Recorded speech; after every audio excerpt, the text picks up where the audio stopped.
হঠাৎই রান্নাঘরের জ্বলন্ত ল্যাম্পটি নিভে যায়। এই, তোরা দুজন চুপ করে বস। মনে হয় কারেন্ট গেছে। আমি ঘর থেকে হারিকেনটা জ্বালিয়ে নিয়ে আসছি। প্রায় অন্ধকার রান্নাঘরে পড়া থামিয়ে বানি ও ডকাই চুপ করে বসে থাকে। পুরো গ্রাম নিস্তব্ধ।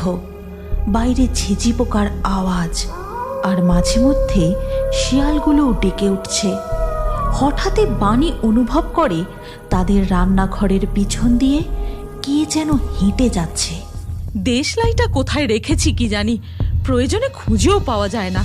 তখনই আবছা অন্ধকার ঘরে ডকাইয়ের মা লক্ষ্য করে একটা হারিকেন নিয়ে ঘরে কে যেন ঢুকলো।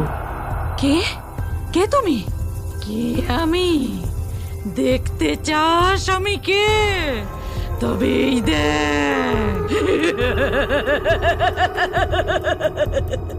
হারিকেন ডাইনি তার হারিকেনটা মুখের কাছে তুলতেই ডকাইয়ের মা স্পষ্ট দেখতে পায় ভয়ঙ্কর বিভৎস চেহারার হারিকেন ডাইনিকে।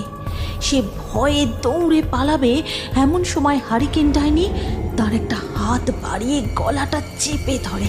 তার ছটফটানি ও গুঙানির শব্দ বানি ডকাইও শুনতে পায়। এই দিদি, ওই ঘর থেকে মায়ের এমন কষ্ট পাওয়ার আওয়াজ আসছে কেন? চল তাড়াতাড়ি গিয়ে দেখি। বানি ডকাই দৌড়ে ওই ঘরে গিয়ে দেখে ভয়ঙ্কর ডাইনি তাদের মায়ের গলা চেপে ধরেছে। মা, মা, আমাদের মাকে কেউ বাঁচাও। ডকাই, ওই ডাইনির হারিকেনের আলোটা নিভিয়ে দিলেই ও আর দেখতে পাবে না। তখনই ডকাই তার পকেটে রাখা কাঁচের গুলিটি বের করে সজোরে হারিকেনের দিকে